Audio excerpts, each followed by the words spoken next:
Sensodyne rapid action 60 seconds में आराम देता है। पेशेंट्स वापस आके बताते हैं इट वर्क्स। जी अस्सलाम वालेकुम, this is Dr. Huma Salim. I am consultant dermatologist and right now I am practicing at Holistic Care Clinic DHA Phase 3 Lahore and Hamid Latif Medical Center DHA Phase 5 Lahore.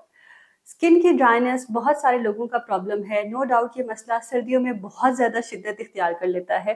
बच्चों को, बूढ़ों को, बड़ों को, सबको equally बहुत ज़्यादा तंग करता है। जो लोग पैदाइशी तौर पे स्किन ड्राइनेस का शिकार होते हैं वो इस तकलीफ़ को समझ सकते हैं कि ये उनकी डेली बेसिस पे रूटीन को कितने बुरे तरीके से मुतासिर करती है। सर्दियों में तो ये मसला बहुत ज़्यादा होता ही है, लेकिन जिन लोगों को जेनेटिकली ये प्रॉब्लम बहुत ज़्यादा होता है उनको पूरा साल ही स्किन ड्राइनेस का मसला बहुत ज़्यादा फेस करना पड़ता है। तो इससे रिलेटेड हम कुछ ईजी टिप्स शेयर करेंगे आज आपके साथ, सो दैट आप अपने इस प्रॉब्लम को काफ़ी हद तक कंट्रोल कर सकें और आपको स्किन इचिंग, इरिटेशन, सेंसिटिविटी, ये सारे मसाइल जो ड्राइनेस की वजह से फेस करने पड़ते हैं ये काफ़ी हद तक कम हो जाएं।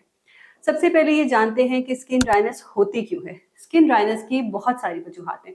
अगर सबसे कॉमन वजह इसकी बात करें तो वो है एटॉपिक एक्जिमा। ये एक रीज़न होती है कि पैदाइशी तौर पे हमें एक्जिमा, स्किन की एक कंडीशन होती है जिसमें हमारा अल्लाह ताला ने जो एक नेचुरल स्किन पे मॉइस्चर का बैरियर बनाया हुआ है वो हमारा आम लोगों की निस्बत बहुत कम होता है। उसमें क्रैक्स होते हैं जिसकी वजह से बैक्टीरिया और बाकी दीगर जरासीम हमारी स्किन में पेनिट्रेट कर जाते हैं, स्किन को इरिटेट करते हैं, जिसकी वजह से हमें बार बार खारिज करने का दिल करता है, स्किन पे फ़ौरन रैश हो जाता है, धूप बहुत ज़्यादा चुभती है, नहाने के बाद ड्राइनेस बहुत ज़्यादा हो जाती है।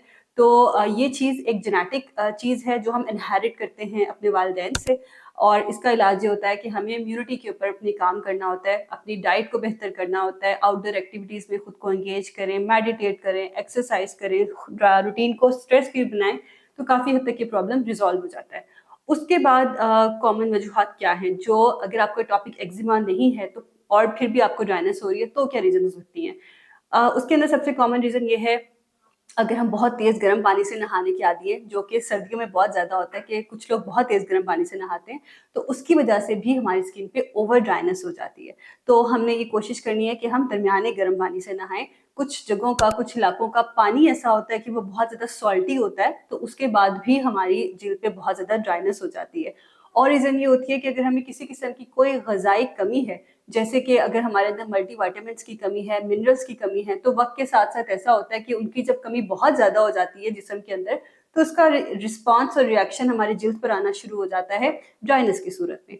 तीसरी रीज़न ये हो सकती है कि हम कोई ऐसी चीज़ अप्लाई कर रहे हैं, हम कोई ऐसा साबुन इस्तेमाल कर रहे हैं या कोई ऐसी कॉस्मेटिक की चीज़ ऐसी इस्तेमाल कर रहे हैं अपनी स्किन के ऊपर, जिसकी वजह से हमारा ड्राइनेस का मसला बहुत ज़्यादा बढ़ रहा है। तो उसमें हमें उन चीज़ों को रिव्यू करने की ज़रूरत है कि कौन सी ऐसी चीज़ है जो हमारी स्किन की ड्राइनेस को बढ़ा रही है, तो हमें उसको अपनी रूटीन से बाहर निकाल देना है।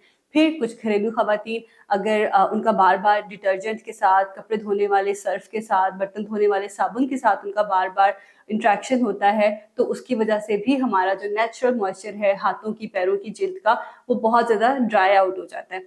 अच्छा, और इसके अलावा ये होता है कि अगर हम अपनी डिहाइड्रेशन को नहीं नोटिस करते, हम अपने पानी के इंटेक का ध्यान नहीं रखते, वाटर डेफिशिएंट हो जाते हैं। कुछ लोग चाय और कॉफ़ी का इस्तेमाल बहुत ज़्यादा करते हैं, लेकिन उसके साथ अपने वाटर इंटेक का ध्यान नहीं करते, तो उसके साथ भी स्किन ड्राइनेस हो जाती है। कुछ अद्वियात ऐसी होती हैं जिसकी वजह से हमें बहुत ज़्यादा यूरिनेशन होती है और उसकी वजह से हमें, अगर हम अपना वाटर इंटेक पूरा नहीं करेंगे तो डिहाइड्रेशन हो जाती है।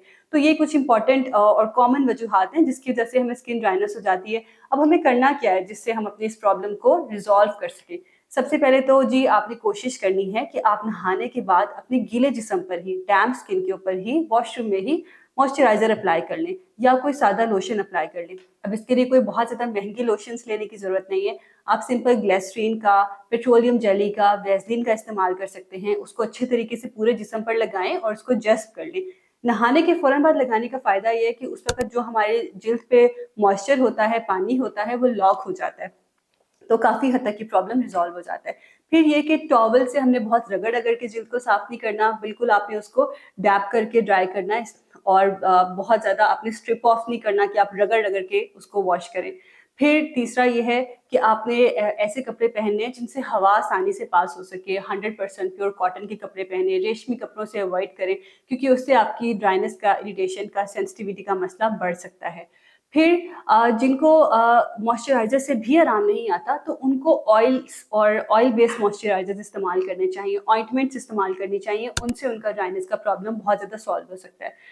ना सुबह उठते साथ इम्पॉर्टेंट ये है कि आप सन ब्लॉक ज़रूर लगाएं, चाहे आप घर में हैं या घर से बाहर जा रहे हैं, क्योंकि हमारे घर में भी हमारे घर की खिड़कियों से, दरवाज़ों से यूवी रेडिएशंस हमारे घरों में दाखिल हो रही होती हैं, जो हार्मफुल शुआएँ हैं सूरज की, जो हमारी स्किन की ड्राइनेस के, स्किन के एजिंग के मसाइल को बहुत ज़्यादा बढ़ा देती है। तो आपने घर में रहते हुए भी सन ब्लॉक का इस्तेमाल करना है। गाहे-बगाहे 2 से 3 हर 2 से 3 घंटे के बाद मॉइस्चराइज़र्स अप्लाई करते रहें और अपनी हाइड्रेशन का ख़्याल रखें। जैसे कि अब आगे गर्मियाँ आ रही हैं, आप वाटरमेलन, खरबूजे का, तरबूज का इस्तेमाल कर सकते हैं। आप ऐसे फ्रूट्स इस्तेमाल करें, बेरीज़ इस्तेमाल करें। आजकल स्ट्रॉबेरीज़ बहुत ज़्यादा ईज़िली अवेलेबल हैं, ऑरेंजेस, ग्रेप फ्रूट, ये सारे वो फ्रूट्स हैं जिनमें वाटर कंटेंट मतलब पानी की मिकदार बहुत ज़्यादा होती है। खीरे, इसका इस्तेमाल अपने खाने के साथ ज़रूर करें। ये आपके वाटर इनटेक को वापस पूरा करने में आपकी हेल्प करेगा। और इसके अलावा जंक फूड को अवॉइड करें। और जो मर्द हज़रात हैं, बेहतर ये है कि वो स्मोकिंग से अवॉइड करें अगर आपको ये मसले अगर आप इस मसले का शिकार हैं, क्योंकि इससे आपकी स्किन की ड्राइनेस के साथ-साथ आपकी लिप्स की ड्राइनेस भी बहुत ज़्यादा बढ़ जाती है।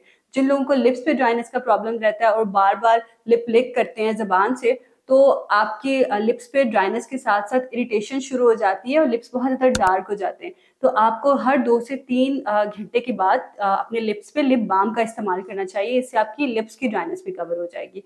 तो ये वो कुछ रूटीन मेजर्स हैं जिससे आप अपनी स्किन ड्राइनेस को प्रिवेंट कर सकते हैं। लेकिन अगर आपके इन सारे मेजर्स के बाद भी प्रॉब्लम सॉल्व नहीं हो सकते, तो हो सकता है कि आपकी रूटीन में या आपके पर्टिकुलर केस में कोई ऐसी कंडीशन है जो हम मिस कर रहे हैं। तो उसके लिए ज़रूरी है कि आप अपने इलाके में किसी स्किन स्पेशलिस्ट को विजिट करें, सो दैट वो आपकी कंप्लीट हिस्ट्री लेकर आपको आपकी रूटीन के बारे में गाइड कर सकें। कुछ लोगों की जॉब ऐसी होती है, कुछ लोगों का घर ऐसी जगह पे होता है, कुछ लोगों के घरों में पानी कुछ इस तरह का होता है कि उनका केस बाकियों से मुख्तलिफ होता है। तो अपने केस को डिस्कस करें और अपने इस प्रॉब्लम को रिजॉल्व करें। इसके अलावा भी अगर आपके ज़हन में स्किन ड्राइनेस या उसके ट्रीटमेंट से रिलेटेड कोई सवालात हैं, तो आप कमेंट सेक्शन में मुझसे पूछ सकते हैं या पर्सनली मुझे मेरे क्लिनिक पे विजिट कर सकते हैं। अपना बहुत ख्याल रखिएगा। Thank you. पाकिस्तान के टॉप डॉक्टर्स के साथ अपॉइंटमेंट बुक करें, वो भी पेशेंट फीडबैक देखते हुए। आज ही ओला डॉक ऐप डाउनलोड करें। ओला डॉक, डॉक्टर का अपॉइंटमेंट आसानी से।